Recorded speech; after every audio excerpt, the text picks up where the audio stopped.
आप देख रहे हैं सिल्क टीवी और मैं हूं आपके साथ विजेता घोष। आइए करते हैं खबरों की शुरुआत। सबसे पहले नजर डालते हैं आज के हेडलाइंस पर। संविधान दिवस पर जिले भर में कई कार्यक्रम का हुआ आयोजन। वक्ताओं ने कहा संविधान की रक्षा में न्यायपालिका की भूमिका अहम। श्रम नीतियों के खिलाफ ट्रेड यूनियनों ने की देशव्यापी हड़ताल। भागलपुर में दिखा आंशिक असर, कारोबार प्रभावित। वित्तीय गबन के आरोपी प्रचारक को राजभवन ने बनाया टीएमबीयू का प्रभारी कुलपति। पूर्व प्रॉक्टर ने नियुक्ति पर उठाया सवाल। खाद्य व्यवसायी पुत्र से लूट एवं हत्या मामले में पुलिस ने 2 अपराधी को किया गिरफ्तार। सिटी एसपी ने प्रेस कॉन्फ्रेंस कर दी जानकारी। और कोरोना काल में पहली बार होगा राष्ट्र लोक अदालत का आयोजन। 12 दिसंबर को वर्चुअल मोड में सुनाया जाएगा फैसला। अब खबरें विस्तार से। संविधान दिवस के अवसर पर भागलपुर सिविल कोर्ट परिसर में गुरुवार को जिला विधिक सेवा प्राधिकार की ओर से कार्यक्रम का आयोजन किया गया। इस दौरान जिला एवं सत्र न्यायाधीश अरविंद कुमार पांडे के मौजूदगी में प्राधिकार की सचिव रूम्पा कुमारी ने संविधान की प्रस्तावना और मौलिक कर्तव्य की शपथ दिलाई। प्राधिकार की सचिव रूम्पा कुमारी ने बताया कि आज के ही दिन 1949 में भारतीय संविधान को संविधान सभा ने अपनाया था, जबकि लागू 26 जनवरी 1950 को हुआ। इसी को लेकर प्रत्येक वर्ष भारतवासी 26 नवंबर को संविधान दिवस मनाते हैं। इस मौके पर फैमिली कोर्ट के प्रधान न्यायाधीश सीजेएम फर्स्ट प्रवाल कुमार दत्ता समेत तमाम न्यायिक पदाधिकारी, अधिवक्ता और कोर्ट कर्मी भी मौजूद रहे। जिला विधिक सेवा प्राधिकार भागलपुर के मार्गदर्शन में उनके आदेशानुसार हम लोगों ने ये आयोजन किया था। प्रस्तावना जो संविधान का सार होता है उसको हम लोगों ने साथ में मिलकर पढ़ा, ताकि जो भारतीय संविधान है इसके प्रति हम लोग सजग रहे, प्रतिबद्ध रहे और अपने देश का सम्मान करें। राष्ट्र संविधान दिवस पर गुरुवार को तिलका मांझी भागलपुर विश्वविद्यालय के पीजी अम्बेडकर एवं समाज कार्य विभाग में संगोष्ठी का आयोजन किया गया। कार्यक्रम की अध्यक्षता एचओडी प्रोफेसर विलक्षण रविदास ने की। संविधान की रक्षा की चुनौती और हमारा कार्यभार विषय पर आयोजित कार्यक्रम में कई वक्ताओं ने अपने विचार रखे। वहीं प्रोफेसर विलक्षण रविदास ने कहा कि संविधान हमारे लोकतंत्र की आत्मा है। विश्व के सबसे बड़े लोकतंत्र को एकता के सूत्र में बांधने वाला हमारा संविधान विस्तृत, विराट और अपने आप में अनोखा है। डॉक्टर रामानंद पासवान ने कहा कि संविधान दिवस के अवसर पर देश को एक प्रगतिशील संविधान देने वाले बाबा साहेब भीमराव अंबेडकर और अन्य सभी स्वतंत्रता सेनानियों को हम नमन करते हैं। संगोष्ठी में प्रोफेसर सरवन दास ने बताया कि 26 नवंबर 1949 को संविधान सभा ने औपचारिक रूप से भारत के संविधान को अपनाया था, जिसे 26 जनवरी 1950 को लागू किया गया था और 19 नवंबर 2015 को सामाजिक न्याय और अधिकारिता मंत्रालय ने नागरिकों के बीच संविधान के मूल्यों को बढ़ावा देने के लिए हर साल इसे 26 नवंबर को संविधान दिवस के रूप में मनाने के निर्णय लिए गए थे। डॉक्टर संजय रजक ने कहा कि डॉक्टर भीमराव अंबेडकर ने भारतीय संविधान के निर्माण में महत्वपूर्ण भूमिका निभाई थी। मौके पर अतिथि व्याख्याता संघ के अध्यक्ष डॉक्टर आनंद आजाद समेत कई शिक्षक और छात्र छात्रा मौजूद थे। कि संविधान को हम लोगों ने बनाया है, बाबा साहब ने तो ड्राफ्ट किया था, हम भारत के लोगों ने बनाया है और हम भारत के लोग आज सामाजिक तौर पर, आर्थिक तौर पर, राजनीतिक तौर पर, भाईचारा के तौर पर उपेक्षित हैं, पीछे जा रहे हैं, हमारे अधिकारों को छीना जा रहा है। ऐसे समय में संविधान रक्षा का दायित्व भी हम लोगों का है। वहीं AIMIM भागलपुर जिला इकाई की ओर से भारतीय संविधान दिवस पर कार्यक्रम को आयोजित किया गया था। कार्यक्रम की अध्यक्षता वरीय नेता मोहम्मद शाहीन ने की। वहीं जिला सचिव जौहर शाहिद ने संविधान की प्रस्तावना को पढ़कर सुनाया, जिसका अनुसरण मौके पर मौजूद लोगों ने किया। केंद्र ट्रेड यूनियन के आह्वान पर किए गए देशव्यापी आम हड़ताल को लेकर गुरुवार को जिले भर में विभिन्न ट्रेड यूनियनों की ओर से प्रदर्शन जुलूस निकाला गया। एक्ट 2, एटक, C2, इंटक सेवा और AIUTUC के संयुक्त नेतृत्व में निकाले गए प्रदर्शन जुलूस में केंद्र और राज्य सरकार के खिलाफ जमकर नारेबाजी की। स्टेशन चौक से निकाला गया जुलूस शहर के खलीफाबाग, घंटाघर चौक होते हुए समाहरणालय परिसर पहुंचा, जहां सरकार की नीतियों के खिलाफ कार्यकर्ताओं ने विरोध जताया और कहा कि मजदूर विरोधी नीतियों के खिलाफ देश भर में ट्रेड यूनियन एकजुट है।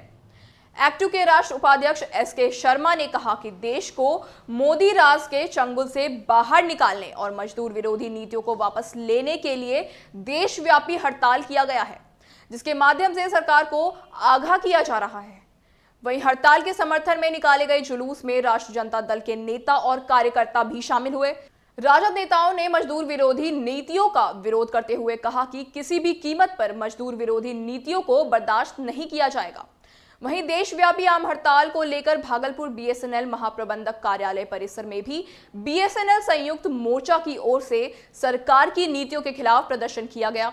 बीएसएनएल कर्मियों ने सरकार से 4G स्पेक्ट्रम देने की मांग करते हुए वेतन विसंगतियों को दूर करने और मजदूरों के खिलाफ बनाए गए कानूनों का जमकर विरोध किया। उसका कारण है कि हर एक सेक्टर में जो सरकार की मजदूर विरोधी नीति है उसका हम लोगों ने आज विरोध किया। उसमें बीएसएनएल संगठन में जितने भी कार्यरत कर्मचारी संगठन है उसका जो है ट्रेड यूनियन का हम लोग आज सपोर्ट कर रहे हैं। जैसे सरकार के पास मजदूर के नीतियों का हम विरोध कर रहे हैं, मजदूर के खिलाफ जो सरकार की नीति आई है उसका हम विरोध कर रहे हैं। वहीं अखिल भारतीय डाक कर्मचारी संघ डाकिया एवं एमटीएस की ओर से भी आम हड़ताल को समर्थन दिया गया। डाक कर्मचारियों ने कहा कि मोदी सरकार लगातार मजदूरों के अधिकारों पर हमला कर रही है, जिसे बर्दाश्त नहीं किया जाएगा। मजदूरों का कम से कम सारे ट्रेड यूनियन कुछ एक को छोड़कर लगभग 20 करोड़ आदमी ऑर्गेनाइजिंग और नॉन ऑर्गेनाइजिंग सेक्टर में हड़ताल पर है। और इसमें ऑर्गेनाइजिंग सेक्टर की जो मुख्य मांगे हैं, हम लोग डाकघर के लोगों की जो मुख्य मांगे हैं, सबसे पहली मांग है पेंशन, पुराना पेंशन व्यवस्था को लागू करना। एनपीएस को लागू करके इन्होंने, हालांकि इसके पहले इन्होंने इसके हड़ताल में जो है 40 और 60 को लागू किया, लेकिन मैं आपको इतनी बड़ी असमानता, इतनी बड़ी विसंगति पेंशन के मामले में भारत सरकार को, ये अंधी सरकार, और जब से यह सरकार आई है और जब ये बीजेपी सरकार आई है तब कुछ न कुछ कुठाराघात इन्होंने किया है। इसके अलावा all India bank employ association की ओर से भी हड़ताल सह धरना प्रदर्शन किया गया। बैंक कर्मियों ने राधा रानी सिन्हा रोड स्थित कार्यालय के समक्ष अपनी मांगों के समर्थन में नारेबाजी की। बैंक कर्मी संघ के महासचिव अरविंद कुमार रामा ने कहा कि मजदूर, किसान और कर्मचारियों के खिलाफ बनाया गया कानून देश हित में नहीं है। आज पूरे देश में सारे मजदूर संगठनों के आह्वान पर हड़ताल किया गया है। सारे देश के सेंट्रल ट्रेड यूनियन जितने हैं उनका ये हड़ताल का आह्वान था। उसी में बैंक एम्प्लॉयज लोगों ने भी अपना कॉल दिया है हड़ताल का। इधर सेंट्रल ट्रेड यूनियन के आह्वान पर आज स्टेट बैंक के अलावा सभी व्यावसायिक और ग्रामीण बैंक बंद रहे। वहीं भागलपुर में यूनियन बैंक के बाहर कर्मचारियों ने अपनी मांग के समर्थन में जमकर नारेबाजी की।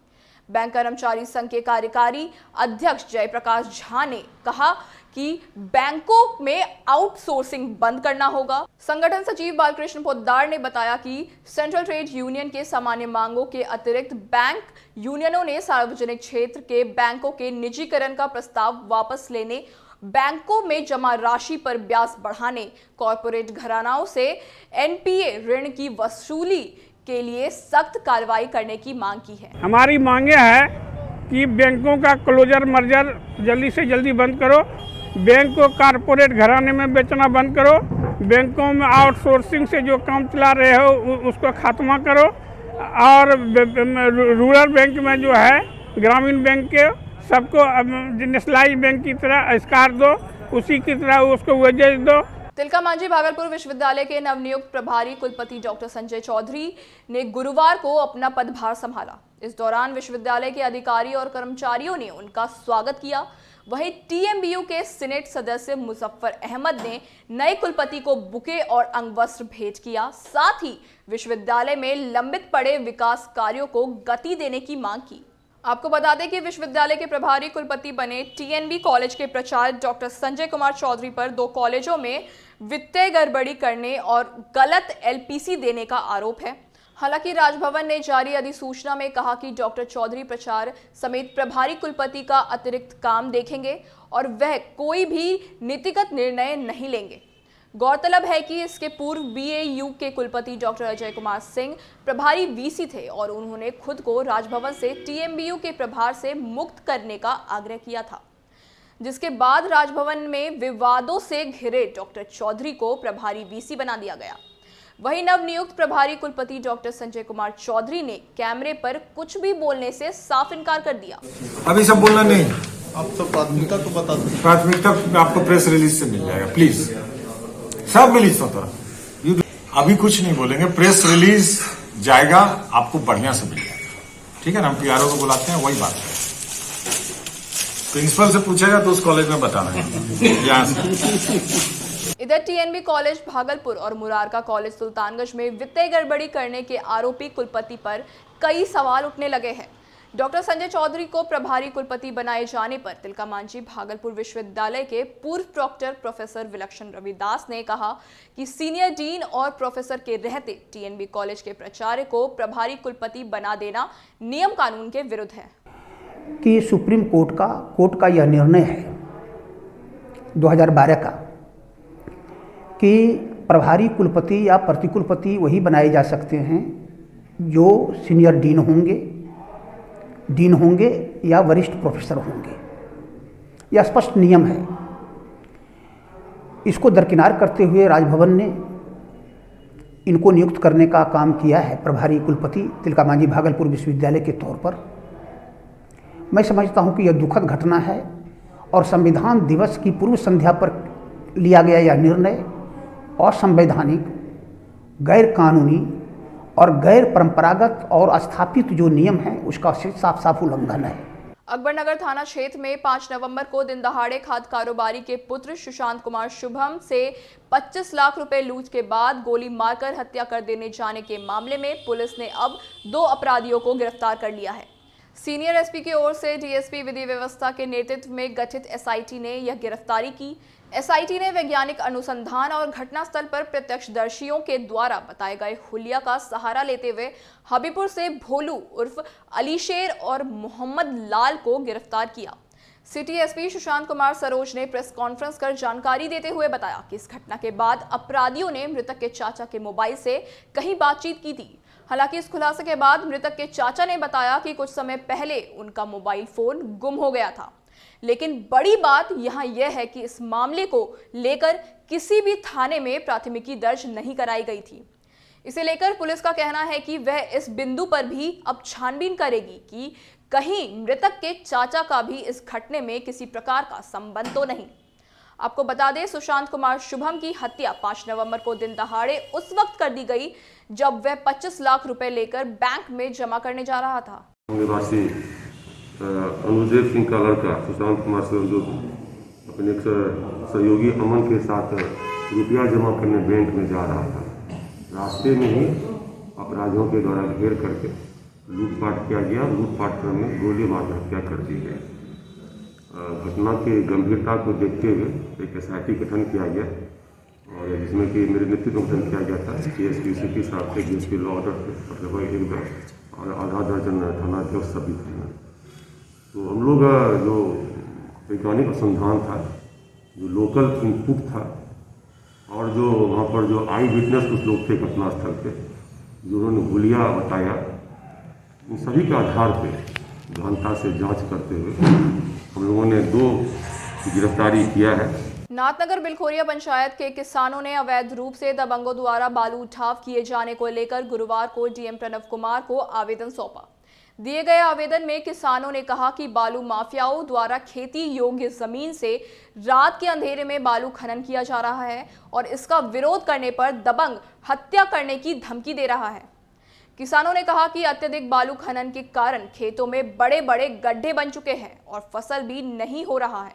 इस कारण सरकारी राजस्व का भी बहुत नुकसान हो रहा है। वहीं आवेदन में किसानों ने जिलाधिकारी से बालू माफियाओं पर कठोर कार्रवाई करने की मांग की। कदरेली थाना अंतर्गत के आगे सौखड़ नारायणपुर गांव में कामेश्वर शाह का जमीन पे बालू खनन किया जा रहा है, जिसमें कि हम कदरेली थाना पंकज कुमार, भागलपुर एसपी, भागलपुर डीआईजी को आवेदन दिए हैं।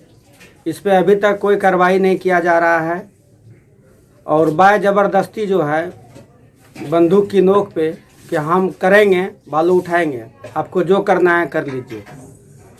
और जिसमें कि हम लोगों को बहुत तरह का जो है वो वातावरण गलत कर रहा है हम लोगों के साथ में। अवैध खनन करने वाले का नाम शांति यादव, उपेंद्र यादव, मेहतर यादव, मुकेश कुमार, संजय यादव, इन्हीं लोगों के द्वारा अवैध खनन किया जा रहा है। सौखड़ नारायणपुर में किसानों के ज़मीन पे अवैध खनन बालू माफिया लोग कर रहे हैं, और जिसमें शांति यादव, उपेंद्र यादव, रविंदर यादव उर्फ मेहतर यादव और संजय यादव, मुकेश यादव, ये सब 2-4-5 और अज्ञात आदमी सब मिल के जो है बंदूक के नोक पे किसानों के साथ बाइजबड़न बालू खोद लेते हैं ज़मीन से और ज़मीन को गड्ढा करते जा रहे हैं।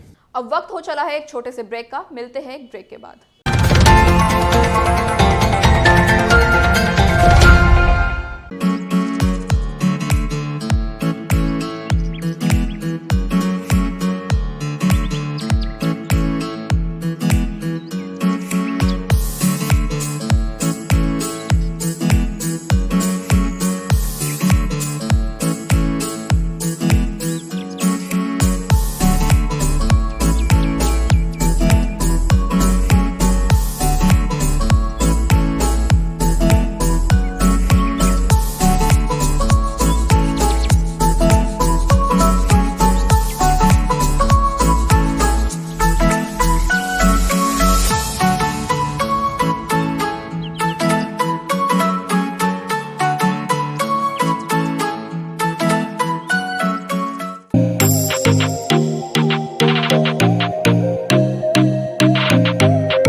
मन की उदासी, नस, सिर दर्द, हिस्टीरिया, पागलपन, मिर्गी, अनिद्रा, सेक्स रोग एवं नशा जैसे पुरानी शराब, गांजा, भांग, ड्रग्स एवं किसी भी प्रकार के पुराने नशे के इलाज हेतु संपर्क करें भागलपुर स्थित आनंद क्लिनिक, जो consultant neuropsychiatrist, sexologist, de addiction therapist के मशहूर डॉक्टर ऋषि आनंद की देखरेख में किया जाता है। अत्याधुनिक सुविधाओं से लैस इस अस्पताल में ईईजी, ईसीटी एवं एमबीटी के साथ साथ मरीजों के भर्ती हेतु 24 घंटे एसी, नॉन एसी, जनरल एवं स्पेशल वार्ड की सुविधाएं उपलब्ध है। आनंद क्लिनिक, लाजपत पार्क, घंटाघर के उत्तर, मोक्षदा स्कूल के समीप, मशाक चक, भागलपुर, बिहार।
ब्रेक के बाद आपका स्वागत है। बढ़ते हैं अगली खबर की ओर।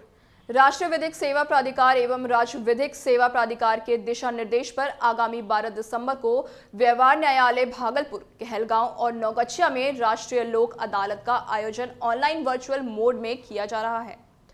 राष्ट्रीय लोक अदालत में राष्ट्रीयकृत बैंकों, BSNL, बिजली विभाग, श्रम विभाग और वित्त विभाग से संबंधित वादों का निपटारा दोनों पक्षों की उपस्थिति में समझौते के आधार पर किया जाएगा, जिसको लेकर उपरोक्त सभी विभागों से आगामी 26 नवंबर तक मामलों की सूची मांगी गई है। इसी को लेकर गुरुवार को जिला विधिक सेवा प्राधिकार की सचिव रूम्पा कुमारी ने प्रेस कॉन्फ्रेंस किया।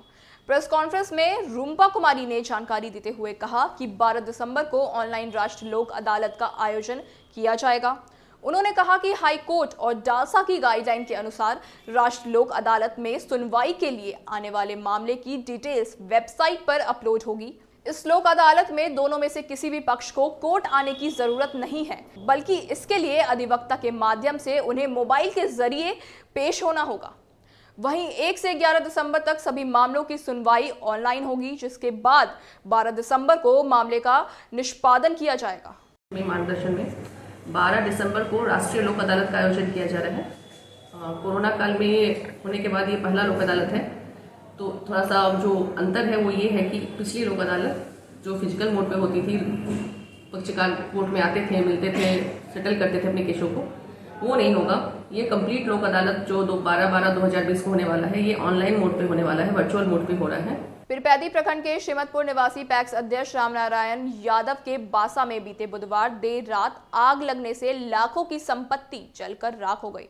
आग इतनी भीषण थी कि इसके चपेट में लगभग 50 घर बर्बाद हो गए। आपको बता दें, घटना के वक्त रामनारायण यादव अपनी मां के श्राद्ध कर्म के लिए अपने पैतृक गांव गए हुए थे, लेकिन सूने घर में किस तरह आग लगी इसके बारे में अब तक पता नहीं चल सका है। इस घटना को लेकर आज भागलपुर सांसद अजय मंडल, प्रखंड विकास पदाधिकारी चंदन कुमार समेत कई अधिकारियों ने घटनास्थल पहुंचकर निरीक्षण किया। वही घटना को लेकर ग्रामीणों का कहना है कि काफी देर बाद मौके पर दमकल पहुंचा, लेकिन तब तक दर्जनों घर और लाखों की जमीन और संपत्ति जलकर खाक हो चुकी थी। इसे संज्ञान में लेते हुए सांसद अजय मंडल ने कहा कि जल्द से जल्द वह प्रखंड में बड़े दमकल दिलवाने का कार्य करेंगे, ताकि आग लगने के दौरान होने वाले जानमाल के क्षति से बचा जा सके। ये आग जो है, ये अपने माँ के श्राद्ध कार्यक्रम में थे लोग, और यहाँ पे किस तरह आग लगा ये तो अब हम लोग नहीं बता पाएंगे, लेकिन घर से देखा गया कि वहाँ पे पता चला कि बहुत आग लग गया है जबरदस्त। कितने घर जले होंगे यहाँ पे? लमसम 50 घर जले। गोराडीह प्रखंड क्षेत्र अंतर्गत उस्तु पंचायत के श्रीरामपुर दरियाचक वार्ड नंबर 11 में केंद्रीय जांच टीम द्वारा आज नल जल योजना का जांच किया जाना था। जांच की सूचना मिलते ही पंप चालक द्वारा आनन फानन में पानी की टंकी के साथ साथ अगल बगल की भी गंदगी को साफ किया गया, लेकिन किसी कारणवश आज जांच के लिए ये टीम मौके पर नहीं पहुंच सकी। अंत में चलते चलते एक बार फिर से नजर डालते हैं आज के हेडलाइंस पर। संविधान दिवस पर जिले भर में कई कार्यक्रम का हुआ आयोजन। वक्ताओं ने कहा, संविधान की रक्षा में न्यायपालिका की भूमिका है। श्रम नीतियों के खिलाफ ट्रेड यूनियनों ने की देशव्यापी हड़ताल। भागलपुर में दिखा आंशिक असर, कारोबार प्रभावित। वित्तीय गबन के आरोपी प्रचारक को राजभवन ने बनाया TMBU का प्रभारी कुलपति। पूर्व प्रॉक्टर ने नियुक्ति पर उठाया सवाल। खाद्य व्यवसायी पुत्र से लूट एवं हत्या मामले में पुलिस ने 2 अपराधी को किया गिरफ्तार। सिटी एसपी ने प्रेस कॉन्फ्रेंस कर दी जानकारी। और कोरोना काल में पहली बार होगा राष्ट्रीय लोक अदालत का आयोजन। 12 दिसंबर को वर्चुअल मोड में सुनाया जाएगा फैसला। आज के बुलेटिन में इतना ही। नमस्कार।